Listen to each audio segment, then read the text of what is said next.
tandaan ninyo, hindi lahat ng pag-alis ay masama. Hindi lahat ng pag-alis ay pagpapabaya. Kung minsan ang pag-alis ay pagtitiwala. At ito ang ibig sabihin ng pagpaparaya. Hayaan nating lumago yung mga taong mahal natin. Mahal tayo ni Jesus, pero iniwan niya ang kanyang mga alagad upang iparamdam sa kanila, nagtitiwala ako sa inyo. Alam kong lalago kayo sa tulong ng Espiritu Santo. Amen po ba yun?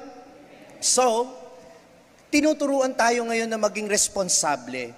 Kaya tanong nyo sa sarili ninyo bilang Kristiyano, responsable na ba kayo? Masasabi ba natin sa ating sarili na katiwa-tiwala tayo that we are worthy of the trust of Jesus in us? Sabi nga ng bago nating Santo Papa, sa isa sa mga talumpati niya nitong nakaraan, kundi ako nagkakamali, sinabi niya ito doon sa homily niya nung siya'y iniluklok bilang obispo ng Roma sa San Juan Laterano. Ano ang sabi niya? Kahiya-hiya ang aking pagkatao, pero kaya ako naririto sapagkat kahit kailay hindi ako kinahiya ng Panginoon.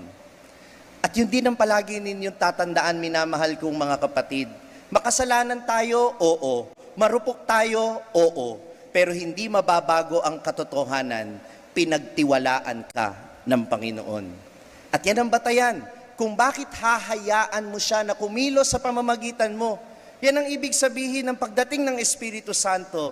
Yan ang ibig sabihin ng pagpaparaya. Ang pagpaparaya ay hindi lang yung hahayaan mong umalis yung mga taong mahal mo kung mas makabubuti sa kanilang pag-alis. Ano ang pagpaparaya? Yung hayaan mong gamitin ka ng Diyos para sa misyong ipinagkatiwala sa iyo.